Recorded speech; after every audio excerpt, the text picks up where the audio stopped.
नमस्कार विद्यार्थी मित्रो. इतिहासाच्या या सिरीजमध्ये आपण आज कॅबिनेट मिशन यावरती चर्चा करणार आहोत. कॅबिनेट मिशन ही सुद्धा एक चर्चाच होती आणि आपल्यालाही त्याच्यावरच चर्चा करायची आहे. तर या दृष्टिकोनातून जर बघितलं तर चर्चा काय आहे नेमकी, आपण पाहतोय की चले जाव चळवळ जी आहे 1942 ला सुरू झाली आणि या चले जाव चळवळीमध्ये पहिल्यांदा आपण पाहतोय की मोठ्या प्रमाणावरती लोकांचा असंतोष ब्रिटिशांना सहन करावा लागला. आतापर्यंत अहिंसक पद्धतीने सुरू झालेल्या चळवळीमध्ये पहिल्यांदा हिंसेचा थोडाफार आपल्याला या ठिकाणी मागोवा दिसतो आणि त्याचा परिणाम शेवटी पुढे जाऊन आपण पाहतोय की ब्रिटिशांनाही कुठेतरी विचार करावा लागत होता. दुसऱ्या महायुद्धाच्या दृष्टिकोनातून आंतरराष्ट्रीय दबावही ब्रिटिशांवरती होता आणि दुसऱ्या महायुद्धाच्या दरम्यानच्या ज्या काही गोष्टी आपल्याला पाहायला मिळतात त्यामध्येच आणखी एक महत्त्वपूर्ण घटना घडलेली होती, ती म्हणजे जे भारतीय सैन्य म्हणजे त्यावेळेसचं ब्रिटिशांचं सैन्य जपाननं पकडलं आणि त्यानंतर मग ते जे काही सुभाषचंद्र बोस यांच्या नेतृत्वाखाली Indian army, Indian national army, Azad Hind फौज म्हणतो आपण त्याला, तर ती आझाद हिंद फौजची स्थापना आणि आझाद हिंद फौजेच्या सैनिकावरती ब्रिटिशांनी लावलेला राष्ट्रद्रोहाचा आरोप आणि त्या अनुषंगानं सुरू केलेले खटले आणि याच्यामधून लोकांमध्ये काँग्रेसनं ब्रिटिशांच्या विरोधातील असंतोष याला आणखी ठिणगी लावण्याचा प्रयत्न केला आणि निश्चितच तो स्वराज्यासाठी महत्त्वपूर्ण ठरला. कारण आतापर्यंत आपण पाहत होतो की ब्रिटिशांचं राज्य जे आहे सैन्य, प्रशासन आणि त्याचबरोबर न्यायव्यवस्था या तीन घटकावरती अवलंबून होतं आणि याच्यामध्ये ह्या तिन्ही घटकामध्ये आता आपण पाहतोय की भारतीयांची संख्या वरिष्ठ स्तरापर्यंत पोहोचली होती. म्हणजे प्रशासनामध्ये बरेचसे आता भारतीय जे आहेत ते सेक्रेटरी लेवलला असतील, सैन्यामध्ये जे काही भारतीय आहेत ते अगदी मेजर जनरल पर्यंतच्या पदापर्यंत पोहोचलेले, पोलीस प्रशासन असलं तरी पण त्या ठिकाणी सुद्धा आपल्याला पाहायला मिळते की DGP लेवलला सुद्धा पोहोचलेले लोक होती. आणि मग या दृष्टिकोनातून आता या लोकांनाही वाटायला लागलेलं होतं की आता ब्रिटिशांचं जे काही राज्य आहे बस झालेलं आहे, यांनी भारतातून निघून जायला पाहिजे आणि याचा फायदा काँग्रेसनं घेतला आणि आपण पाहतोय की आझाद हिंद सैन्याच्या खटल्यांच्या अनुषंगानं आपल्याला दिसून येतं ब्रिटिशांच्या विरोधामध्ये असंतोष जो आहे तो घराघरापर्यंत, घराच्या दरवाजाच्या आत नेला आणि ब्रिटिशांना हा विरोध सहन करावा लागला आणि यातूनच मग ब्रिटिशांना वाटाघाटीच्या टेबलवरती येणं आवश्यक ठरलं आणि त्यातून मग चर्चेचे प्रयत्न सुरू झाले. सिमला अधिवेशन झालं, त्यानंतर मग वेव्हल योजना आली आणि त्यातूनच पुढला टप्पा म्हणजे कॅबिनेट मिशन आलं. मार्च 1946 ला कॅबिनेट मिशन भारतामध्ये आलं, ज्याच्यामध्ये आपण पाहतोय की 3 मेंबर होते, AV अलेक्झांडर, पॅट्रिक लॉरेन्स आणि त्याचबरोबर स्ट्रॅफोर्ड क्रिप्स. म्हणजे 1942 ला जे स्ट्रॅफोर्ड क्रिप्स मिशन आलेलं होतं त्यातले सदस्य. आणि या तिघांनी मग भारतातील जे काही राजकीय नेते आहेत त्यांच्याबरोबर वाटाघाटींना सुरुवात केली. 2 प्रमुख संघटना मुस्लिम लीग आणि काँग्रेस यांच्याबरोबर या वाटाघाटींना सुरुवात करण्यात आली की कशा पद्धतीनं राज्य दिलं पाहिजे, कशा पद्धतीनं भारतामध्ये हस्तांतरण सत्तेचं व्हायला पाहिजे किंवा कशा पद्धतीनं सत्ता भारतीयांकडे सोपवली पाहिजे. या दृष्टिकोनातून ह्या सगळ्या गोष्टी विचारविनिमय सुरू झालेला आपल्याला पाहायला मिळतो आणि यातूनच आपल्याला दिसून येतं की हा एक प्रकारे स्वराज्यासाठीचा अंतिम संघर्षाकडे आपण चाललोय हे आपल्याला या ह्याच्यातून पाहायला मिळतं. 1942 ला जे काही चले जाव चळवळ सुरू झाली त्यातलाच हा एक पुढला टप्पा म्हणू शकतो आपण की शेवटी 1942 नंतर 46 ला येता येता ब्रिटिशांना चर्चेच्या टेबलवरती येणं गरजेचंच भासलं हे आपल्याला पाहायला मिळतं आणि हे कॅबिनेट मिशन इथूनच भारताच्या स्वातंत्र्याला आकार देण्यासाठी महत्त्वपूर्ण ठरतं. आता कॅबिनेट मिशन जे आलं त्यांनी जे काही भारतातील जे काही पक्ष होते वेगवेगळे त्या सगळ्या पक्षांशी विचारविनिमय केला, चर्चा सुरू केल्या. परंतु मुस्लिम लीग आणि मोहम्मद अली जिना यांचं जे काही आडकाठी धोरण होतं त्याच्यामुळे कॅबिनेट मिशनला मर्यादा येऊ लागलेल्या होत्या. कारण 1940च्या आसपास आपण पाहतोय की हळूहळू पाकिस्तानची एक मागणी जी आहे ती जोर धरू लागलेली होती आणि आता जिना या ह्याच्यापर्यंत आलेले होते की आम्हाला मुस्लिम बहुल पाकिस्तान हे सेपरेट राज्य मिळायला पाहिजे आणि त्यातूनच आपल्याला पाहायला मिळतं की ज्या काही चर्चा सुरू झाल्या त्यातून जे काही कॅबिनेट मिशन पाकिस्तानची स्वतंत्र पाकिस्तानची मागणी तरी फेटाळूनच लावलेली होती आणि या दृष्टिकोनातून हा विभाजनाचा प्रस्ताव फेटाळण्यात आलेला आपल्याला पाहायला मिळतो.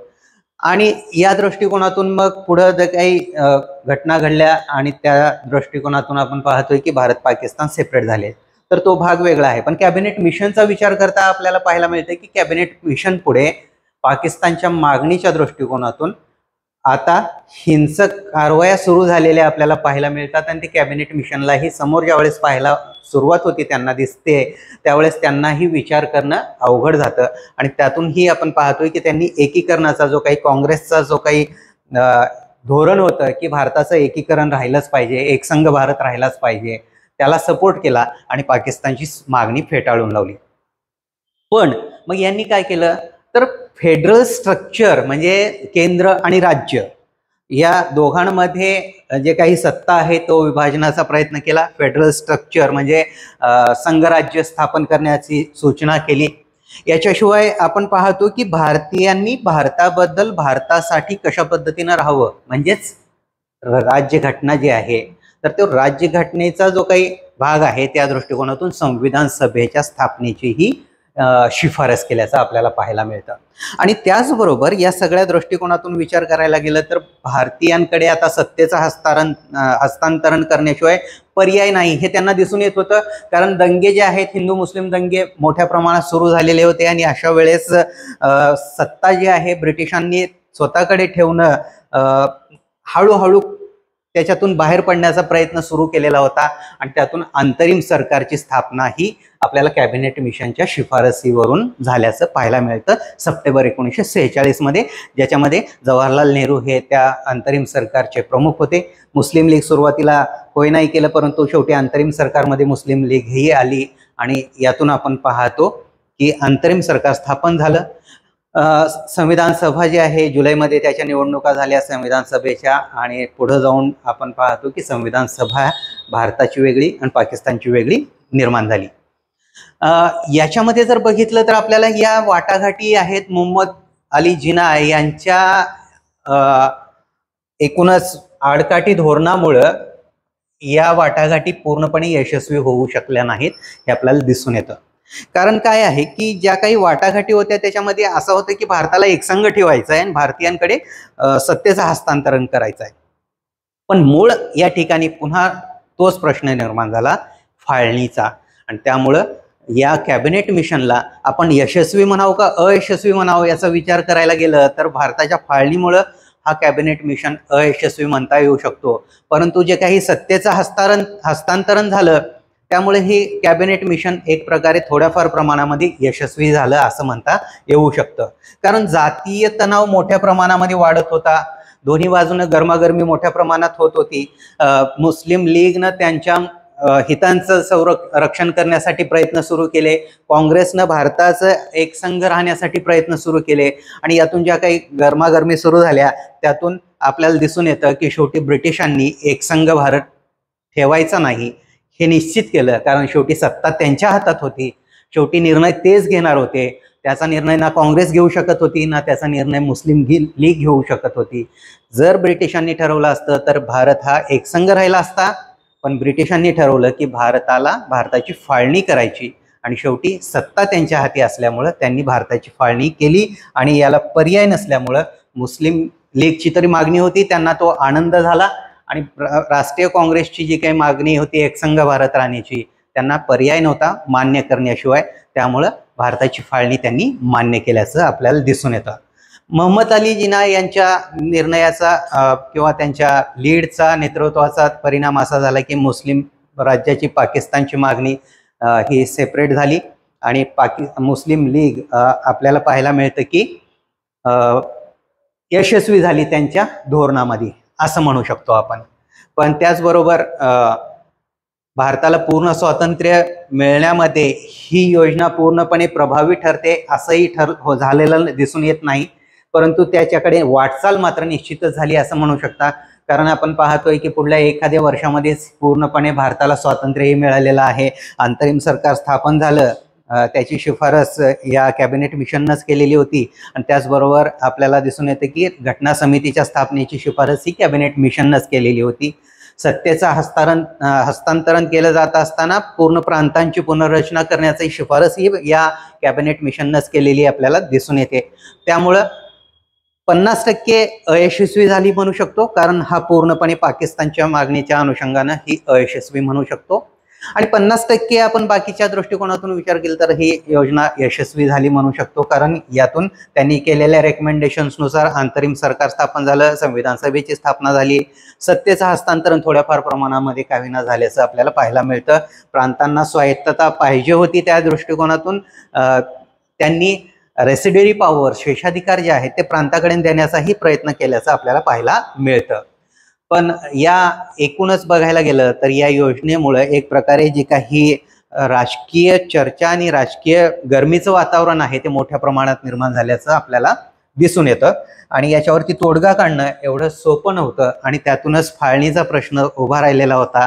तो शेवटी मुस्लिम लीगच्या आडकाठी धोरणामुळं फाळणीकडे आपल्याला जाणं गरजेचं दिसून आलेलं होतं या कॅबिनेट मिशनच्या अनुषंगानं. शेवटी अखंड भारत राहू शकला नाही, पण शेवटचा प्रयत्न कॅबिनेट मिशननं निश्चितच केलेला होता अखंड भारत ठेवण्याचा. परंतु पुढील काळातील ज्या काही घटना घडल्या त्या घटनांच्या अनुषंगानं जे काही दंगे घडले त्या दंग्यांच्या अनुषंगानं फाळणीचा निर्णय घेणं गरजेचं ब्रिटिशांना दिसलं असेल, किंवा त्या तत्कालीन काळामध्ये काय झालं असेल या अनुषंगानं विचार केलं तर ब्रिटिशांनी शेवटी फाळणीचा निर्णय घेतला आणि फाळणी झाल्याचं आपल्याला दिसून येतं. कॅबिनेट मिशनचं यश आणि अपयश मोजताना हाच भाग आहे की 50% आपण यशस्वी आणि 50% अयशस्वी असं म्हणू शकतो. कारण जाती हिंसाचार मोठ्या प्रमाणात झाला आणि मानवी इतिहासामधील जो काही सर्वात मोठं हस्तांतरण लोकांचं जे आहे या कॅबिनेट मिशन नंतरच म्हणजे भारताच्या फाळणीनंतरच झाल्याचं आपल्याला पाहायला मिळतं. अंतरिम सरकार आणि संविधान सभा ह्या दोन महत्त्वपूर्ण घटना या कॅबिनेट मिशननं दिलेल्या आपल्याला पाहायला मिळतात. आणि संविधान सभेच्या स्थापनेनंतरच जगामधलं सगळ्यात महत्त्वपूर्ण जे काही राज्यघटना आहे ती लिहिण्याचं संविधान सभेचं कार्यही आपल्याला या कॅबिनेट मिशनच्या शिफारसीनंतरच पाहायला मिळतं. शेवटी अंतिम संघर्ष हा 15 ऑगस्टला संपला, ज्यावेळेस भारताला स्वातंत्र्य मिळालं.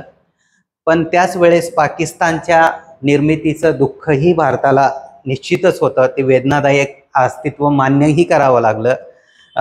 परंतु आता पूर्णपणे नवीन राष्ट्रासाठी संविधान सभा स्थापण्याचं कार्य जे आहे या कॅबिनेट मिशनच्या शिफारसीनुसार संविधान सभेकडे आलं. तर अशा रीतीनं कॅबिनेट मिशन हे एक प्रकारे आपण अयशस्वी झालं का यशस्वी झालं याचा विचार करत असताना कुठंतरी त्याचं जे काही सत्य आहे मान्य करून हे थोडं अयशस्वी झालं आणि थोडं यशस्वी झालं हे मान्यच करावं लागेल. तर या दृष्टीनं कॅबिनेट मिशनबद्दलचा हा आपला छोटासा व्हिडिओ निश्चितच तुम्हाला ॲनालिसिससाठी उपयोगाला पडेल. अशाच पद्धतीचे इतरही व्हिडिओ पाहण्यासाठी आपलं चॅनल सबस्क्राईब करा आणि शेअर करा. धन्यवाद.